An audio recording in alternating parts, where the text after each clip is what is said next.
माहेरी पडलेल्या अर्पिताच्या संसाराची लागली चांगलीच वाट.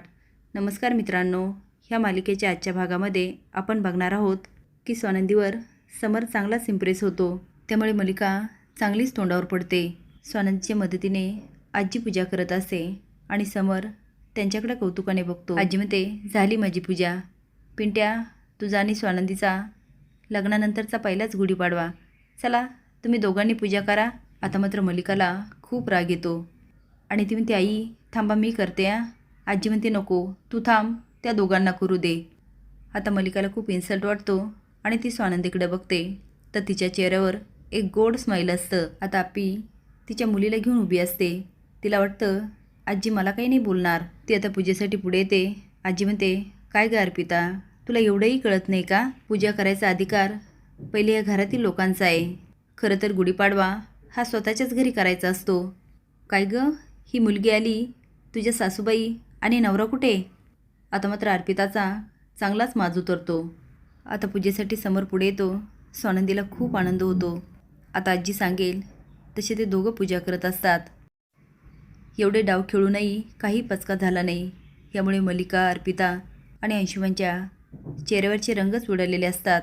ते आता एवढ्यावर थांबत नाही तर स्वानंदीला एक खचवण्याचा प्रयत्न करते. पण तिला माहीत नसतं की तिच्याबद्दल स्वानंदीला सगळीच माहिती असते. त्यामुळे स्वानंदी बोलून जिथल्या तिथे तिचं तोंड बंद करते. यामुळे मलिकाची चांगलीच सटकते. ती आता तनतन करत जाते. अर्पित म्हणते, बघ ना मॉम, आपण एवढा प्लॅन केला पण त्याचा काही उपयोग झाला नाही. ती स्वानंदी तीच जिंकली. मलिका म्हणते, ही जर संपत्ती आपल्याला हवी असेल तर त्या समर आणि स्वानंदीला सुद्धा मार्गातून दूर करावं लागेल. अर्पिता म्हणते, मॉम पण कसं करायचं? मलिका म्हणते, ही म्हातारी गेली ना तर समर आपोआपच खचेल. त्या म्हातारीचा ना कायमचा बंदोबस्त करून टाकते. अर्पिता स्माईल करते पण अंशुमन शॉक होतो आणि म्हणतो, मॉम आजीला मारायचं? मलिका म्हणते, आपल्याकडे त्याशिवाय पर्यायच नाही. ती जर म्हातारी राहिली तर आपल्याला एक कवडीसुद्धा मिळणार नाही. अंशुमन म्हणतो, तसं असेल तर मला परवानगी दे, मीच संपवतो त्या म्हातारीला. मलिका म्हणते, नको, तू शांत बस, जे काही करायचं ना ते मी करणार. तेवढ्यात नौकर आप्पीच्या मुलीला घेऊन येते आणि म्हणते, मॅडम ही खूप रडते. आप्पी म्हणते, बघितलं ना मॉम, माझ्या सासूने हिला कसं आणून दिलं. मी सुखी असलेलं तिला काय बघवत नव्हतं. मी काय म्हणते, तिला काय झालं होतं सांभाळायला. आणि तो माझा नवरा, तो पण आईच्याच तालावर नाचतोय. जरा कुठे माहेरी आली तर ह्यांना देखवत नाही. आता अंशुमन हसून म्हणतो, जरा अगं तू इथेच पडलेली आहेस, नशीब समज तो तुला डिवोर्स देत नाही. आप्पी म्हणते, मॉम ह्याला काही सांगा. आता दोघांची तुतू मैमे चालू होते आणि मलिकाचं डोकं सटकतं. स्वानंदी रूममध्ये जाते. समर तिच्याकडे बघतच राहतो आणि म्हणतो, थँक्यू. स्वानंदी म्हणते, काय काय म्हणालात? तो म्हणतो, थँक्यू. ती म्हणते, अय्या तू माझे आभार मानताय, पण का? समर म्हणतो, का हो, तुम्हाला सरळ नाही बोलता येत? आता मी तुम्हाला थँक्यू म्हणतो तर घ्यायचं ना. स्वानंदी म्हणते, नाही म्हणजे घेते, पण का थँक्यू ते तरी कळायला पाहिजे ना.